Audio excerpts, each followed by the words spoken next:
Good evening, ladies and gentlemen. I'm Lieutenant Stephen Rogers, and thank you for joining me tonight. Ladies and gentlemen, I have a much information-packed, if you will, program for you. Usually, we have guests on each and every week, but at the end of each month, we're going to not have guests on, but we're going to be able to wrap things up with regard to many, many issues that we have been discussing over the past month. Now, I will tell you this, that tonight we're going to be speaking about a lot of important issues that are affecting the United States of America and one very, very important issue affecting Canada. So please have patience, stand by, because what affects America affects Canada, and what affects Canada affects America.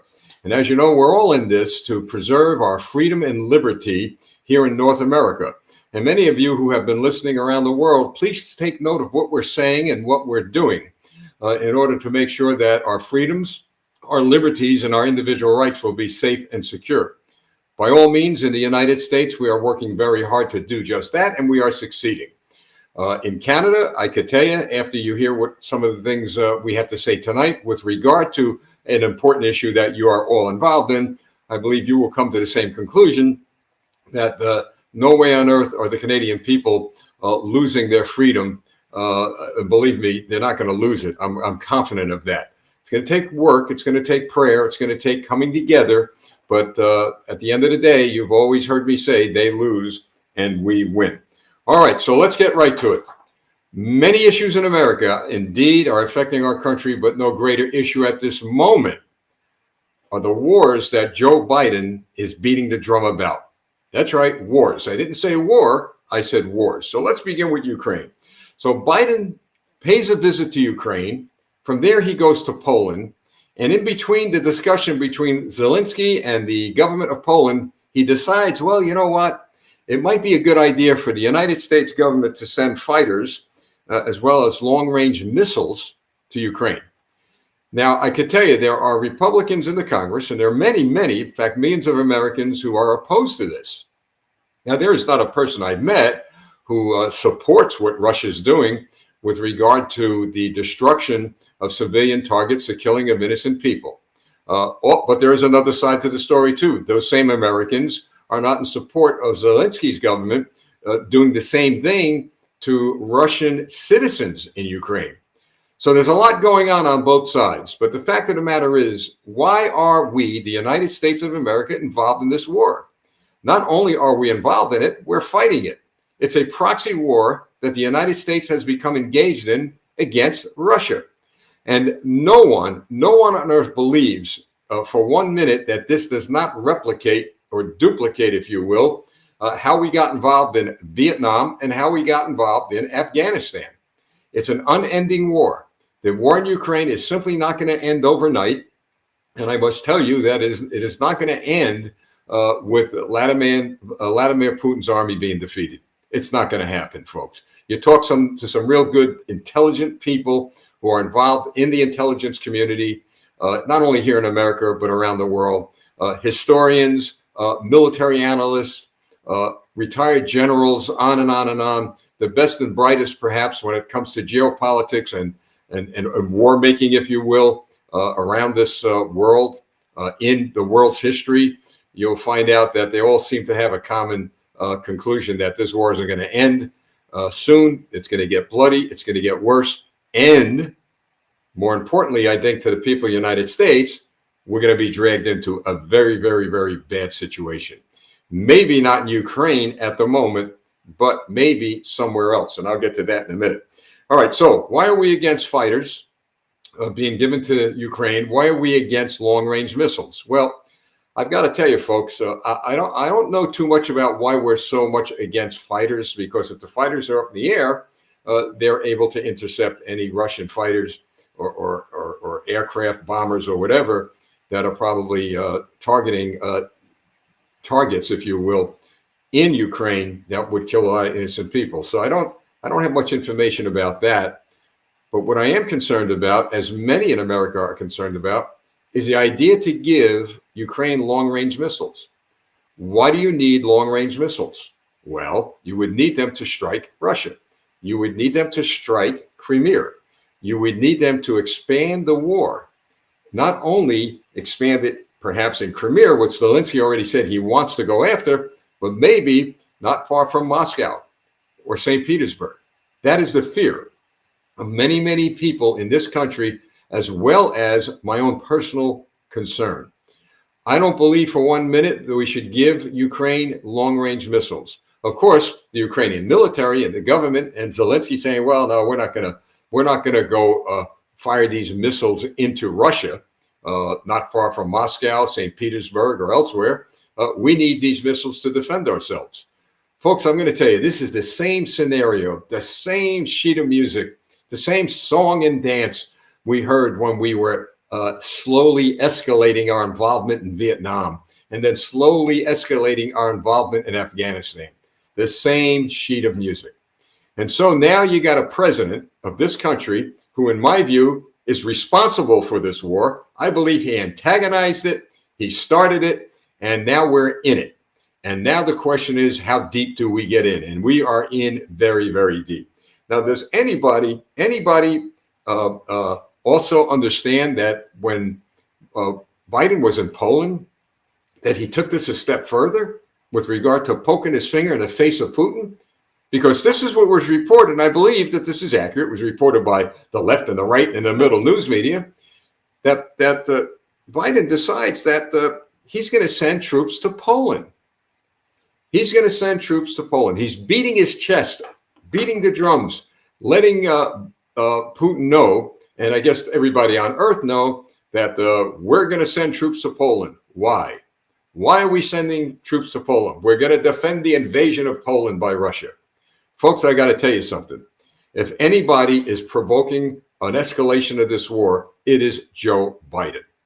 Not only myself, but others have said in the beginning of this fiasco, if you had 100,000 Russian troops on the Mexican-U.S. border, what would we do? My point is this, and I've said it over and over again. NATO and the United States had absolutely no desire to have Ukraine become part of NATO. It would have never happened, folks. Nobody was talking about it. No one was concerned about it. All of a sudden, Biden brings up Ukraine, got to be part of NATO. And what did Putin do? He sent 10,000, 20,000, 50,000, 100,000 troops on the border without moving them.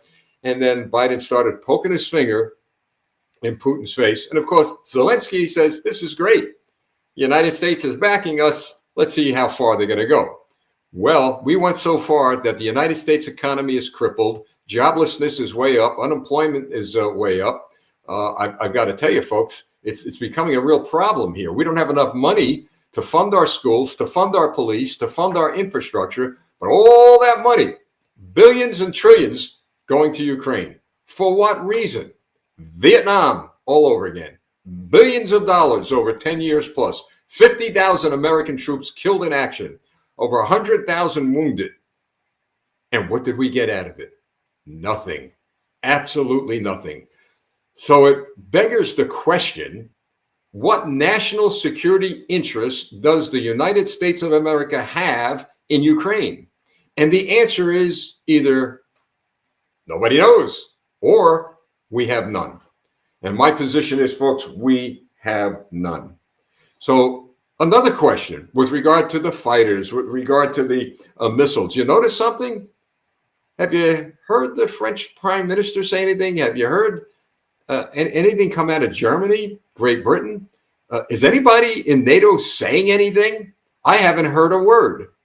I have not heard, a word that would suggest total, uncompromising support for the United States government to send long-range missiles to Ukraine, to send fighters to Ukraine, because they're not going to do it. Now, of course, Germany's going to say, oh, yeah, we're sending tanks. So you're sending a bunch of tanks, 70 tanks. Biden's talking about sending hundreds of tanks. Now, you need troops to man the tanks, right? Think about this. You need troops to send the tanks. You need pilots to man the fighters. You need technicians to work on those long-range missiles. Well, guess who those are going to be? The fighter pilots, the technicians, the people that are going to be there to help teach and train the Ukrainians how to maneuver the tanks and on and on and on are American troops. Now, of course, our government will say, well, like they did in Vietnam, advisors, folks, they're there to advise. They're not going to get involved in combat. They're there to advise. We're going to have military troops on the ground in Ukraine advising where? On the battlefield. You see, this is the hypocrisy of all this. And I've got to tell you, it is extremely disturbing that the American people, my fellow Americans, are just sitting back and watching this thing flow and flow and flow. We're watching a slow escalation in this war with a ton of propaganda coming out of the White House. Now, why does this upset me? Look, I'm a hawk, all right, by nature. I believe that the full weight and might of the American military should be used to destroy anybody who's coming after our country, who's threatening our national security, especially militarily. And what I see here is we are using not the full might of the American military. We're piecemealing it. Advisors, money, politicians. There have been more politicians that have gone to Ukraine than have gone to anywhere in the United States where there was a natural disaster or at the Mexican border. Both sides, Republican, Democrat. Let's go for a photo op. Come on there, Mr. Zelensky. Let's put our arms around you and take a photo op. We have elections coming up. And by the way, we did a little bit of poll researching in our district. We have more Ukrainians in this district than that district. Well, we do have a lot of Russians in this district, so we got to keep things tempered. You see, that's the truth, folks.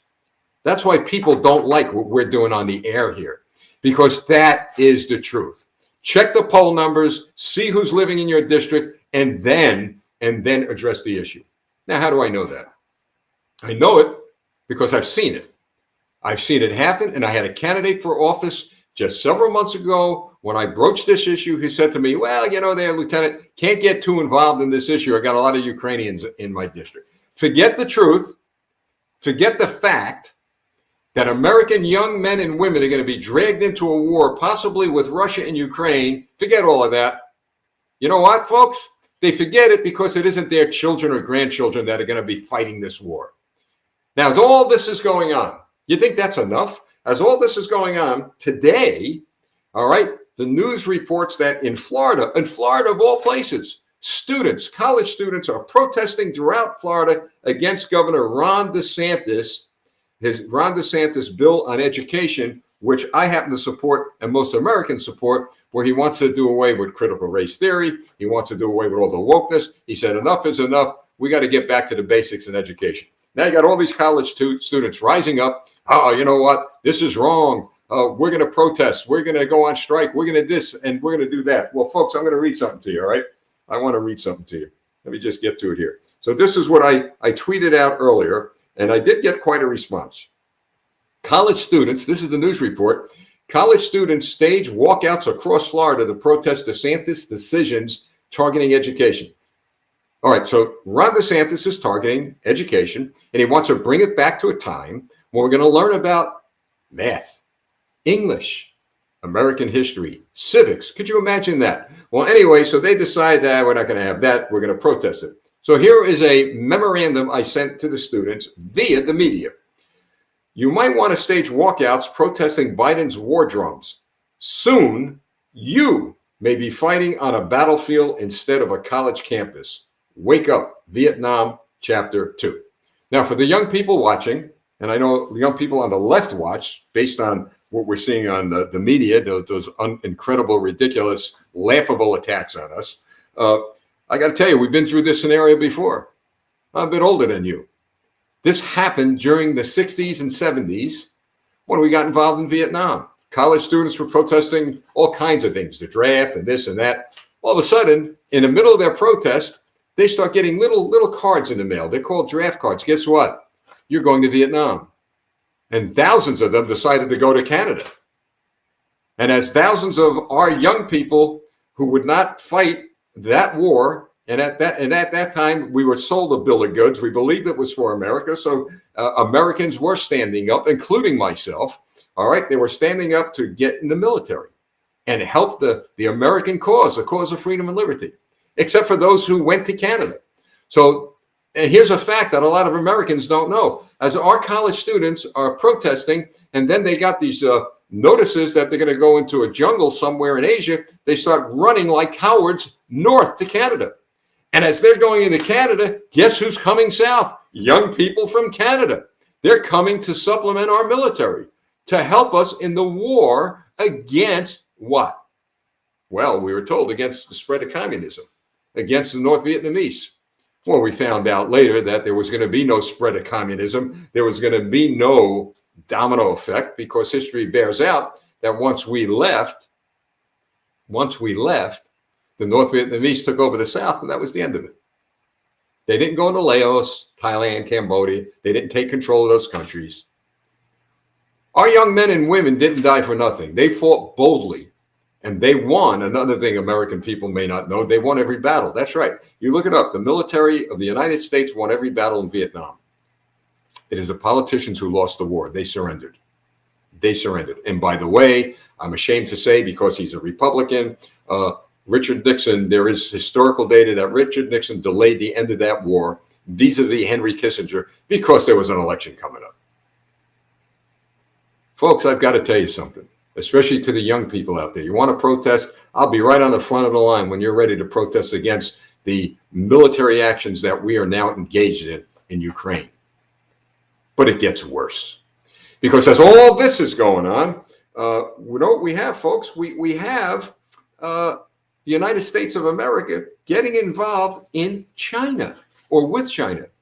So now we have, let me get back for one more minute. So we get involved in Ukraine, and now we've got Poland. All right, I forgot to add that little caveat there. So now we've got Biden in Poland talking about now sending more troops to Poland. Why? Well, we don't want Russia to have any ideas to come into Poland. Well, you know, Putin doesn't have any ideas of rushing into invading Poland. But Biden decides he's going to do that to do what? The same modus operandi he did with Ukraine. He got us involved because he poked Putin in the face, and now he's doing the same thing with Poland. Except something we didn't expect began to develop. And what we didn't expect, folks, is the fact that President Xi of Communist China decides that what he's going to do is he is going to go and get involved in arming Russia. Now, folks, I've got to tell you something. We, the United States of America, need Russia on our side if we're going to be engaged in some sort of conflict with China. But that might have all been thrown down the drain now because of Biden. So Biden decides, after China announces they're going to send weapons, lethal weapons, folks. What does that mean? I thought every weapon in war was lethal, but the Chinese decided to underscore the word lethal. Lethal weapons, give them to Russia. And what are they going to do with them? What are they going to do with them, folks? What are we going to do when that happens, if that happens? Well, Biden already did it.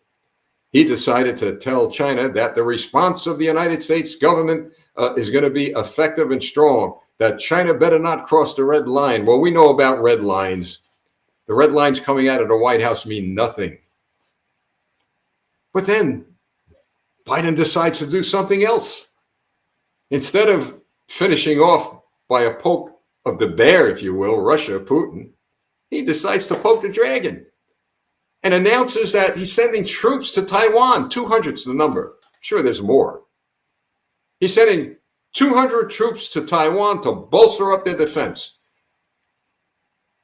This guy, Biden, and the Joint Chiefs of Staff, which I believe should be fired, dismissed, must have their heads in the sand. What are 200 troops? 2,000 troops. How about this, folks? 2 million troops in Taiwan going to do against the millions, literally millions of Chinese Communist Party troops just across the bay, if you will, just across the sea. What are you going to do against them? He's poked the bear, and the result is a war. He's poking the dragon, and the result could be a bloody, bloody war between the United States and China. And so let me get back to the students protesting. So pick your war. I'll tell you what, pick your war. I'll tell you, you could Go to Ukraine, you could fight there against the Russians, or you could go to Taiwan and fight the Chinese. Pick your war. Because those of you protesting against Ron DeSantis, protesting against an education bill, the government of the United States now has in the palm of their hands your life, your future. Because back in the 70s, they had my life and my future in the palm of their hands, and they squeezed it. They squeezed it to a point where 50,000 young men and women were killed in action over what? Over what? So that topic of discussion we brought to the American people tonight, where we saw analytics, thousands of you are watching across our social media platforms, and thousands of you are sharing. But you need to wake up and realize that we are being dragged into something so bad and so deadly that my fear is that we're going to wake up one morning like we did in the days of Vietnam, and we're going to be looking at the TV and we're going to be saying, my God, what happened overnight?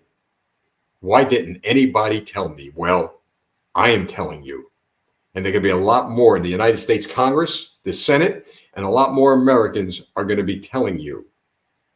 Stay tuned, folks. We'll be right back to talk about what's been going on in Canada and why we believe the Canadian people are winning in their fight for freedom and liberty. Stand by.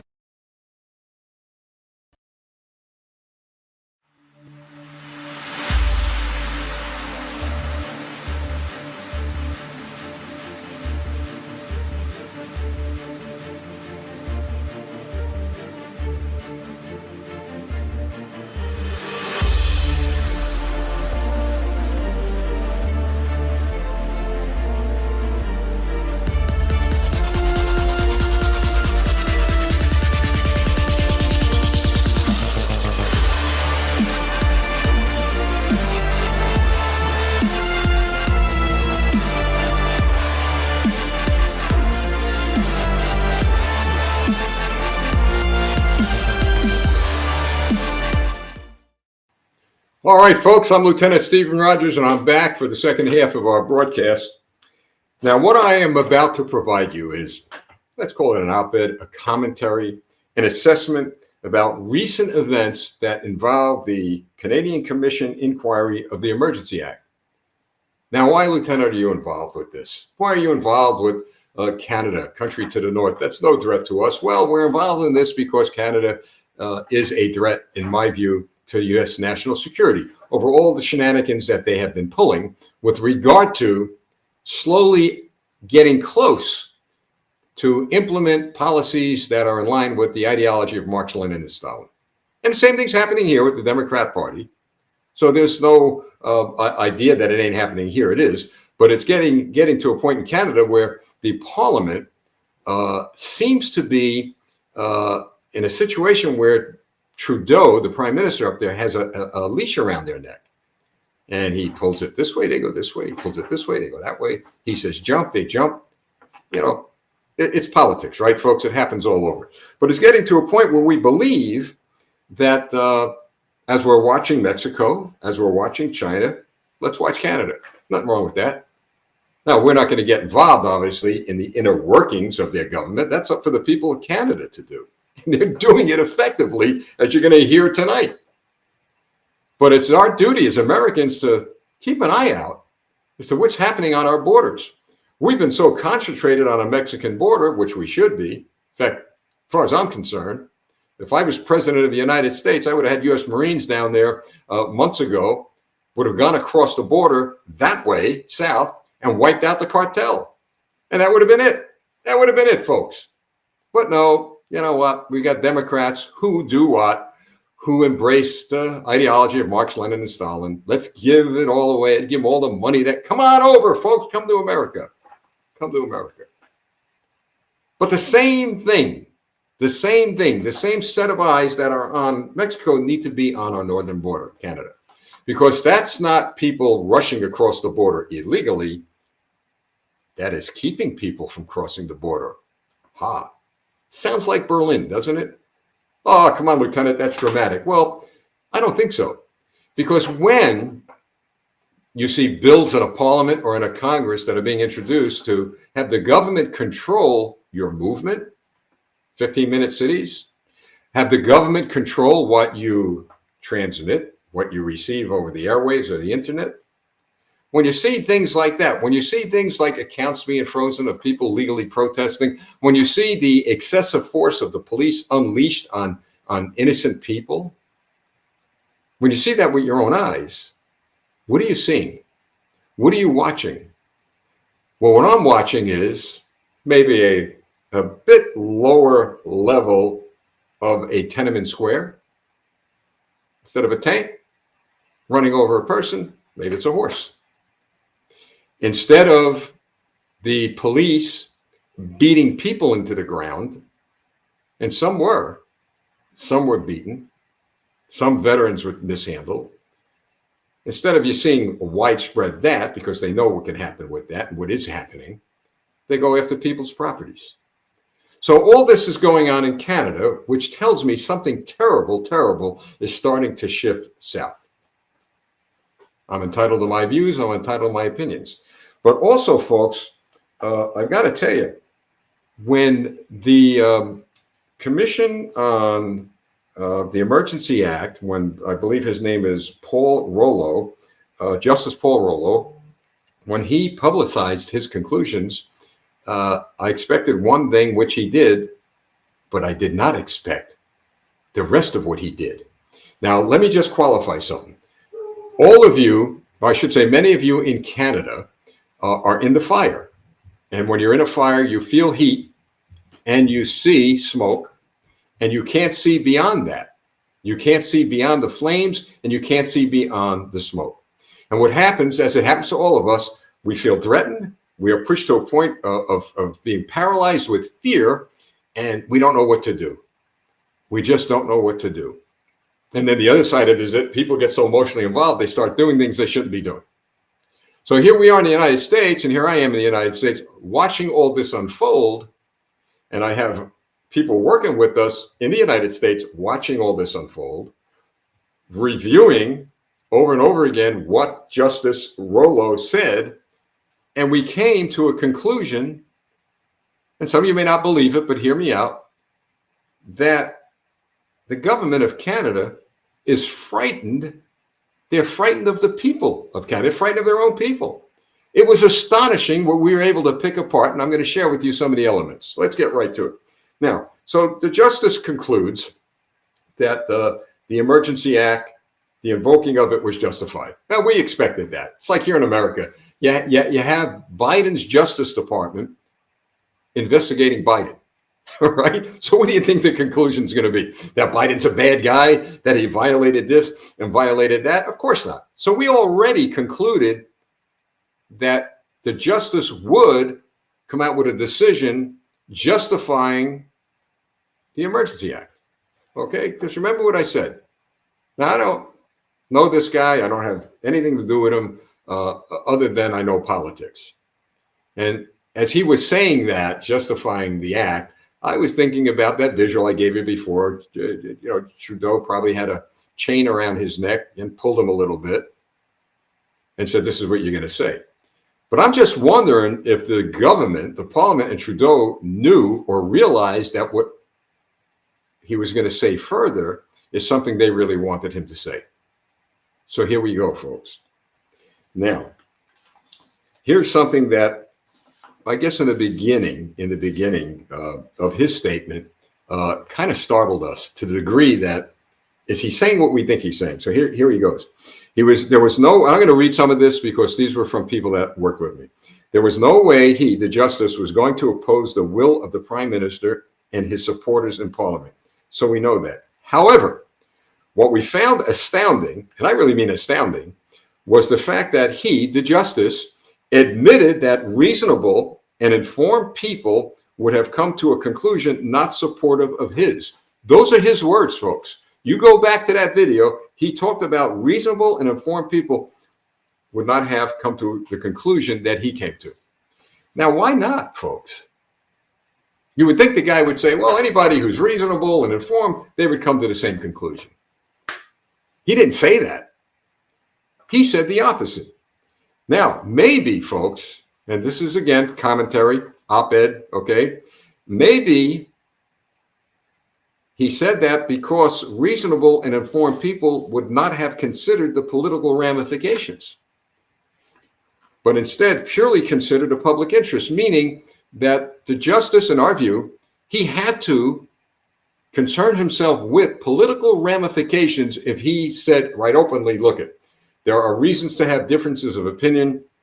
There are reasons here that may reasonable and informed people cause them to decide that what I'm saying is something that they're not in support of. He couldn't say that right out, folks, basing it on fact, because the fact is he had to. He had to consider the political ramifications, not only against him, but his entire country and the prime minister. But when you purely consider the public interest, when investigating issues like this, you are going to come to a different conclusion. And what was the public interest? People might say, well, what is he going to say? He said it, folks.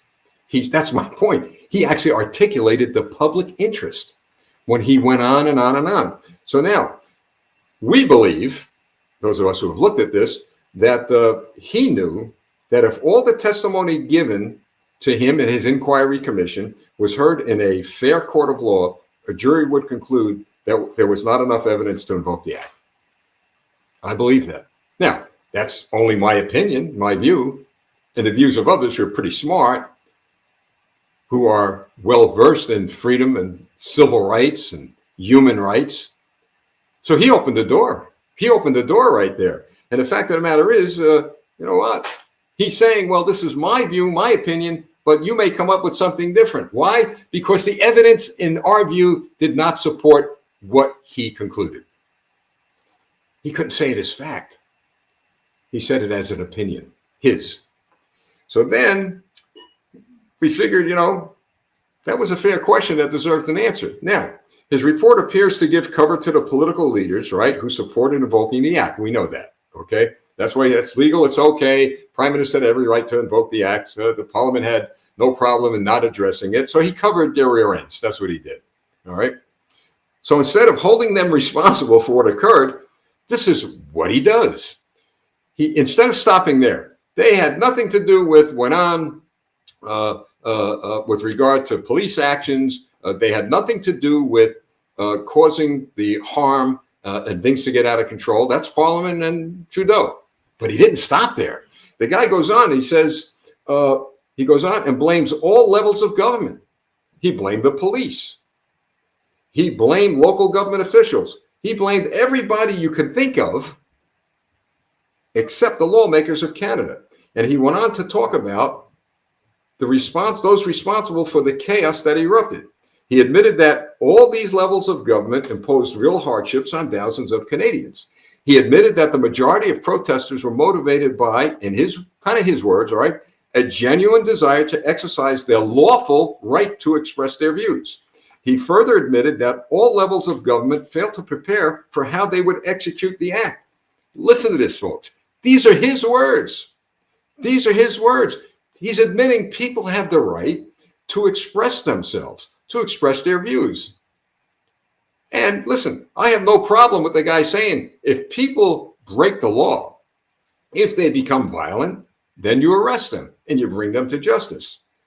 But he went on to talk about the chaos, his word, that ensued. Well, who created the chaos? Who did that? You know who did that? The police. You know who did that? The government authorities. You know who did that? The Parliament. You know who did that? Justin Trudeau. They got into a situation that they did not realize or understand. And I got this again from this gentleman's conclusions. They did not understand that what they were doing was provoking the entire country to rise up and to protest this act. It was out of control. Why? Well, let's hear what the good justice had to say. Why? Because there was a lack of preparation on the part of the government in policing failures in response to the convoy. In fact, he used the word, there was a series of policing failures. He observed police missteps that contributed to a situation that, here we go, that spun out of control.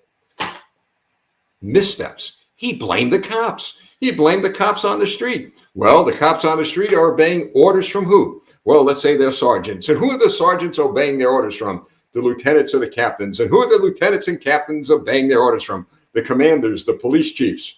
And who are the chiefs obeying their orders from? Get the point? It goes right up to one person, Justin Trudeau, the prime minister. The prime minister. Series of policing failures. Missteps were not just by the police, they were by the federal government. Now, I say to the good justice, let's publicize. Why don't you publicize the missteps? You see, here's the problem, folks. The entire world viewed the videos of the missteps, the abuse of people, the unnecessary, excessive use of force by the police. I mean, look, I saw the videos. I mean, there were videos where a trucker's equipment was smashed and ripped up. I saw one horrifying video where the cops are telling this trucker to move his truck, but he can't back it up because there's a police vehicle behind it. And as he's debating the cop or having a discussion, I can't tell you, the truck driver he was trying to comply. He's looking out his window, talking to the cop here, and another cop, this folks, we all saw it, right? Another cop comes to the front of his truck, aiming a weapon at him. Now, for the Facebook fact checkers or anybody else who wants to put a little tag on it, well, we don't know if this is accurate. It's accurate. Let me know if you got a question, the social media police. I'll send you the videos. Those videos went around the world. Around the world. So my question is, who's going to hang out to dry when this thing goes full steam into an investigation, not just by the Canadian government, which may go nowhere, but maybe by The Hague or a neutral body of people? I would suggest to the justice who says, well, we need to be transparent. We need to let people know that we hear what they're saying. So do what we do in America. Assign a special prosecutor with no political connections, none at all. A fair special prosecutor. You got to have somebody in your country who's honest. I say that here in America. We got to have somebody here who's honest. And we find them. Get a special prosecutor to conduct an investigation, not in secret, but in public, for the world to see. And let's find out exactly what went on in Canada. He admitted there were deficiencies in the actions of the government in freezing people's bank accounts and then not unfreezing them after it was found that they were, here's his words, they were not engaged in illegal conduct. What was the due process? You're freezing people's bank accounts, and out of his own admission saying, well, they were frozen until the government found out they were not engaged in illegal conduct. See, in America, your bank accounts, or you would pay a penalty after you're found guilty. But maybe in Canada, it's different. You're guilty until found innocent. I don't know. But if that's the case, then the Canadian government has a bigger problem than any of us have thought. There are civil rights and there are human rights, and there are rights of decency. To take people's money from them, not knowing if they were actually involved in illegal activity. You see, you said it. He said this. Check out the video. So then he spoke about addressing police responses with training, federal intelligence collection, and coordination reform to the Emergencies Act. He talked about misinformation being disseminated through the internet. Now, Mr. Justice, I'll agree with him about disinformation on the internet. We have a lot of that here in America. And at times we find out that, well, it may be the Democrats here sending out that misinformation. So what we need to do, right? What we need to do is when we find disinformation, we need to get accurate information out. Why wasn't that done? Why wasn't the misinformation identified by the government and then the government immediately be transparent and put facts out there? So you wonder why people don't trust the government here in America or there in Canada? Now, the first step should have been to put rumors, right? To put light on the rumors, put light on the rumors with accurate information. They didn't do that. Now, why not find out if the police did in fact use excessive force? And if so, when and why? And what actions have been taken to address this in the future? In the United States, unfortunately, we have the hands of our police are tied, and that's changing. But I can tell you, in my 38 years in law enforcement, if a police officer was charged with a crime, let's say, of using illegal and excessive force, we saw that happen primarily in New York over the years. Recently in Minneapolis, right, with the George Floyd case, there's going to be public accountability. And there was. And those officers were taken to task, went to jail. So the question I'm sure many Canadians may be asking, and of course we're asking here in America, well, after seeing the videos we saw, was there any prosecution of any officer? Look, I'm a career cop. My whole family are cops in the military. I don't want to see any cop lose his job. I don't want to see any police officer lose his livelihood. But when the cop goes rogue, or he or she is ordered to do something illegal, they got to go. So I don't know. Maybe there's been internal affairs investigations, and maybe there's been all sorts of investigations going on, but I'm not going public with it. Let the people know you're serious. We're going to deal with these atrocities. We're going to deal what happened to the people. Because we, the Canadian Parliament, or in this case, the United States, in our case, the United States Congress, we had nothing to do with it. President Joe Biden, nothing to do with it. Trudeau, nothing. Trudeau was in the Bahamas. He had nothing to do with it. Cops went crazy on their own. But if they did, it'd be pretty easy to prosecute them, wouldn't it? And to those officers in Canada watching, we know there are thousands and thousands of you who are great, great, great servants of the people, like here in America. We know that. But your badge has been tarnished. Your reputation has been tarnished, as it has been here by bad cops. The Royal Canadian Mounted Police, I believe, one of the most revered and respected law enforcement organizations on the face of the earth, at least in my entire lifetime. And it has been damaged badly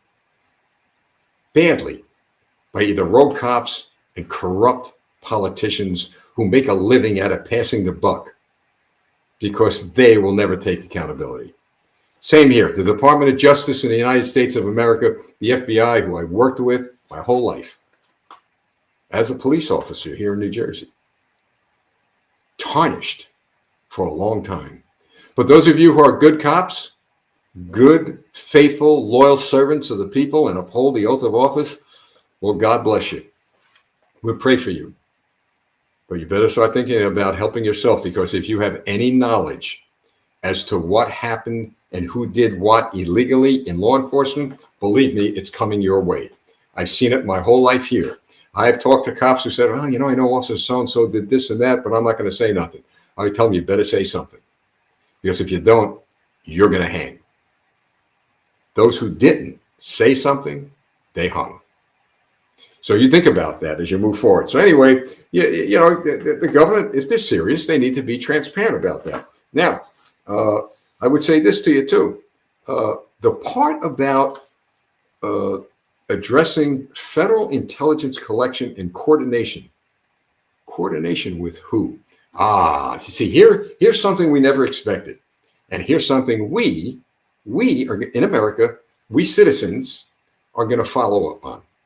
All right. Let me just say this to you folks, that it is, so you know, it is illegal for the United States government in many cases to surveil, monitor, or wiretap U.S. citizens without the proper approval of a court of law. That's be a probable cause hearing. That the law enforcement agencies have to go in and articulate why they want to wiretap an American citizen. What interest, national interest, state interest, criminal justice interest, and they have to collect, I'm talking about the Department of Justice, they have to have enough information to convince a judge, and in some cases a few judges, that they can go wiretap, spy on, for better words, an American citizen. U.S. military is not allowed to do it. CIA is not allowed to do it. The FBI and DOJ, to some degree, under certain circumstances, can do it. Well, I'm going to tell you, folks, there is information that we have. And I'm going to, for the sake of making sure that what I'm going to say is accurate. There's information we have that we are now having investigated.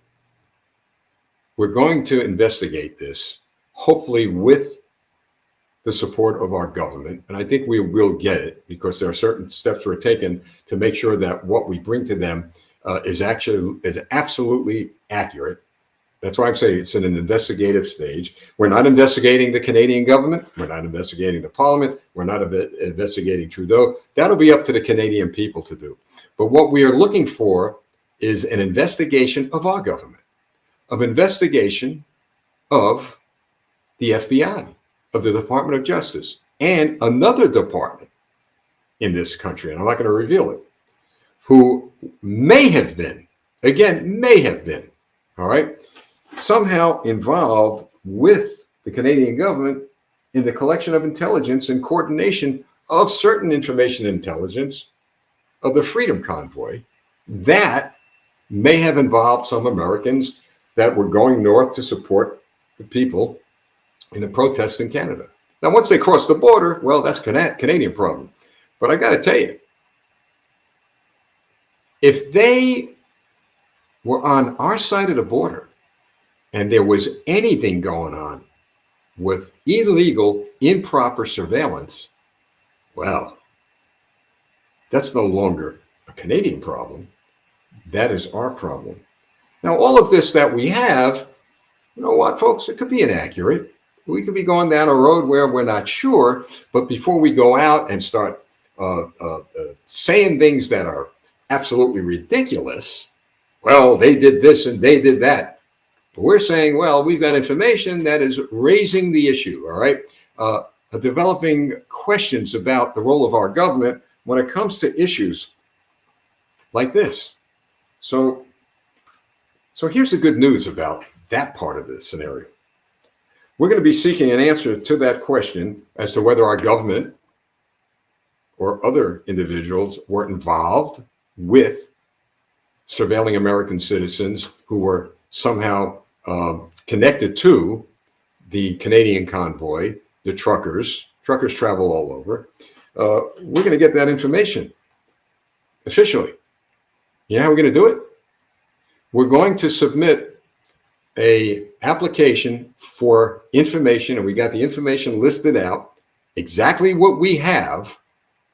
We do have what we believe to be credible information with regard to certain elements in this country that may have been involved. I'm saying that were involved, may have been involved, and we're going to, under our Freedom of Information Act, get that information. Because unlike Canada, from what we understand, we the people have a Freedom of Information Act. And we get a lot of information through using that act. Because if we ask for information under that act, the government's required to give it to us, or somebody's going to be in trouble. Now, here's what's interesting. They got to respond, folks. In other words, they just don't say, well, we're not going to respond and forget those people, you know, just making a lot of noise. They have to respond. Even if they respond, well, we can't give you this, we can't give you that, we really can't respond. So in other words, they're giving us response, telling us, for example, well, we don't have any information that we can give to you. But they're not going to get everything we have. Absolutely not. So they better be truthful and honest. And I hope, I really mean this, that there was no chicanery going on with our government in relation to the Freedom Convoy, because that would be tragic. You know, the Department of Justice in this country and the FBI, it's a train wreck. Spy on China, fine. Spy on Americans who you have enough information who were involved in espionage, fine. You got anybody involved in acts of terrorism, fine. But this was a protest. This was a protest. Now, if the government surprises us and says, well, we had enough information, A, B, and C, well, you know what? That's it. Over and done with. But I got to tell you, when your justice went down that road when he went down that road, that raised some eyebrows here. And I'm talking about, we've got pretty smart people looking at some of this stuff. But by all means, I'm not going to accuse this government of the United States or the Canadian government of doing anything illegal with regard to this issue of surveillance. But what I am going to do is say that, well, we've got some information that causes us to question whether certain things were going on. So who's shaking in their boots tonight? Because this is probably the first that anybody's hearing of this. Who's shaking in their boots? Not me. I'm not a politician. I'm involved in politics and government, but I'm not a politician. So what I'm saying is I don't have, this leash and this thing around my neck. But there are a lot in this country who do. A lot. So folks, we're going to go down that road. And as I said all along, this is not Canada on the side of the border. This is America. And our history and what you see happening in America now should be a clear message to anybody who's done something illegal or unethical, that they're going to be in serious trouble if we, the people of the United States, I always say the people of the United States, find facts that something was terribly going on within our government in relation to that convoy. We'll find out. Take a time. It'll take a lot of time, but we'll find out. So now it's our problem, isn't it? That part of it's our problem. The other part I've all articulated is Canada's problem. But it is not the problem of the Canadian people. Because, folks, I've got to tell you something. After hearing what this gentleman said, he was a gentleman. The justice was a gentleman. He doesn't seem like a bad guy, okay? No matter what his political connections are, he's a calm, collective guy, all right? Doing what he's told, and that's the end of it with him. But going down the road he did, I'll tell you what, I was surprised, as many others were. So the bottom line is this, folks, that the Commissioner Rollo talked about restoring confidence, all right, through transparency and reform, and I agree with him. It's important for people to have confidence in their government. So now is the hour. You know how you have confidence or build confidence in one's government? Invite the people to the table. That's right. Invite some of the people who were involved in the Freedom Convoy, invite them to the table to do what? Help them help you build reform. Get their input. Get their clear input. Your investigation's over. Okay. Your investigation's over. Maybe not the people's. And I can tell you right now, the U.S. government part of it, they're not investigating anything, but we will, because we, the people, can do that. And we'll hand it over to our government. But it'll be handed over to people we trust in our government. Certainly not the President of the United States, but we got a lot of people in Congress now we can trust. So my point is this. Leaders from around the world, folks, keep this in mind. They're not deaf and they're not blind. The Canadian government and the U.S. government under Joe Biden, Canadian government under Justin Trudeau, in the view of many people on this planet, and we got statements from people all over the world. I'm talking about leaders, all right? They have just added fuel to the fires of communism that's burning our nation. That's right. I use the word communism. When they go around and they pass laws that are inhibiting the rights of the people, threatening the people, bullying the people, striking fear into the hearts of the people, you have become a communist. Now, something I was given today. This is fact, okay? Look it up. It's fact. Vladimir Putin is using what the government in Canada did to their people as a propaganda tool. I thought it was fake. I found that remarkable. It can't be real. Checked it out. Russian government is, of all governments, okay, are talking about how the Canadian government is taking freedom of speech, freedom of worship, and on away from the people of Canada. Now, of course, I agree with you. Who's Putin to say that? He ought to look at his own country with regard to the rights of people. And maybe Zelensky ought to do the same thing. Who inhibits the rights of worship and free speech? But when we talk about what I just said, Biden and Trudeau and others like them who are instituting legislation that is inhibiting the right to free speech, the right to worship, the real enemies, not the people of America or the people of Canada, for goodness sakes, the real enemies, the Chinese Communist Party. They're doing exactly what the Soviet Communist Party did. They're just looking at everything our leaders are doing and is tearing it apart, using it for their own good and propaganda to turn the people against their government. We do not recommend or support turning the American people against our government. And I'm sure the Canadian people fighting for freedom and liberty don't want to see that. But we want to see our government turn their eyes and ears towards us and understand that they are not going to dictate to us in a fashion that our destiny will be affected to the point where our freedom and our liberty can be taken away. Because we got smart over the years. We use the laws, the Constitution of the United States in America. You use the Bill of Rights of Canada. Just use those documents in an articulate way, in a legal way, and that's how you make change in the government. So the Canadian government, as well as the United States government, now have a problem, a bigger problem than they had, that they created. They have good people, good patriots in their country, who are looking to work within the framework of the laws of their land to make change. The United States of America is on their way of making that change, and it is coming fast and furious. Soon, whether it be a Dr. Fauci, whether it be a Joe Biden, whether it be a Hunter Biden, all these characters that we've heard about in the news for years, they are going to be brought to justice. And the same is going to happen in countries like China, where they will topple the government of the communist Chinese. In fact, there's where I would say we must get involved, like Radio Free Europe and Voice of America, to get the Chinese people know that we are aware of what's going on. And we're going to step up our activities here regarding the Chinese Communist Party, what's happening in Mexico, but also what's happening in Canada.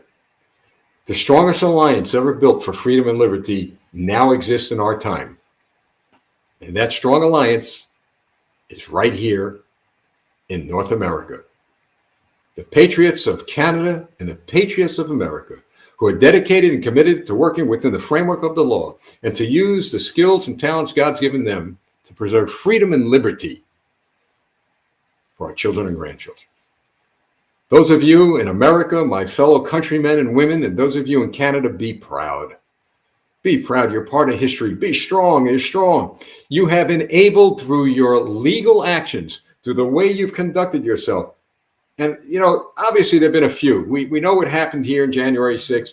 We know there are a few people that get out of hand and they try to hijack the narrative. But they did not hijack the narrative of freedom and liberty. They did not do that. They did not succeed. We're still here, right? America is still here. Canada is still there. And I'm talking about patriots, the people. We're still here. So let them go through their propaganda campaigns, the process of, instilling fear into the people over the internet and steering fear here, fear there. Because when you try to instill fear, we're going to turn that around and we're going to invoke our faith in God Almighty. That's right. We're going to invoke our faith. You could laugh at it, you could joke at it, but I challenge anybody who laughs at it. You read that Bible from cover to cover, and anybody who laughed at the people of free countries, and there were the Israelis and everyone fighting for freedom against Pharaoh, against all these terrible kings, anyone who laughed at that, the tyrants were destroyed by order of God. You think about that. And as the people went across the desert to the Red Sea, as they climbed the Mount Sinai, and as they went all over the earth in the Old Testament days, they said at the end of the day, what we are saying today in the 21st century, they lose, we win. And let freedom reign.